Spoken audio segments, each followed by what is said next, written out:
Hello beautiful people of the internet, I'm going to show you how your notification will work on LTE only or on Bluetooth only. You take your watch to a different wireless network, your phone stays home and you can use, receive and send notifications. All of this is possible. Let me show you first. Here, look at this.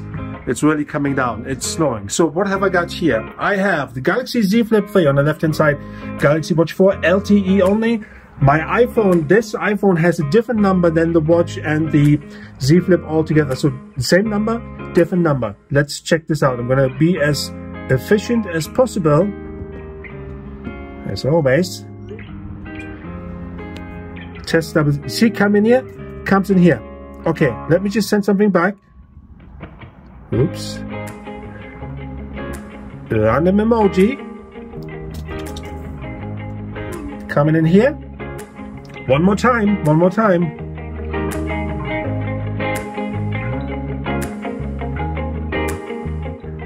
You are the best. Obviously, I am the best. Come in here first and... I didn't understand that. No, not what we want. Coming in here, you are the best. Don't know why you are coming up. So, okay, let me show you this. Just to make sure, right? LTE only,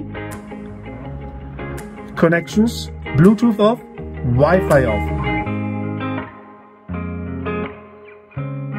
So this is LTE only. This should in theory also sort out your, let me see, your Google Maps. And you will see that Google Maps will open on your phone in a second probably. Hey DJ, what are you looking for? Searching, still searching. She's not impressed with the snow. Okay, so it found the location already. Let me just start Munich Airport. Start with car. And it opens right here. Starting navigation right here. Finding best route. There you go. So this is how you do it, okay?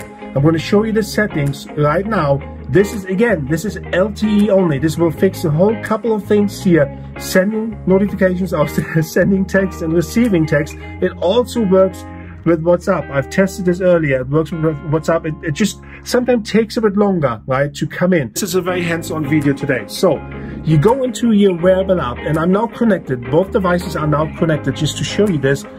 So you go to advanced features. You go to remote connections. This is important. If this is not toggled on, it will not do what I just shown you. You need to toggle this on, but also click on this link, Google Cloud Sync, and make sure you are signed in. I have signed in for the maximum effect, just to make sure it all works, and you've seen it work. So let me just show you. It takes a while to activate, but usually when you leave the house and you leave your phone home, then you know, you really don't know how long it takes. So let me just see how long it takes here. Okay? Okay, so you can see already it's not connected. It says it's disconnected here. I'm sorry for the shaky footage. It's a hands-on video today. But here, there you go. Did you see changing? There you go. It's connected remotely. They're not connected to each other. They're connected remotely. Okay? Just to show you guys. But let me just open this again. The ultimate test. You rock. I am. Comes in here first, and then comes in here. One more time. One more time. Lemon, lemon squeezy. Easy peasy. There we go. So, this is your hack for today. Make sure you like and subscribe. You are awesome. Always remember, you've seen it here first. And this is what snow looks like.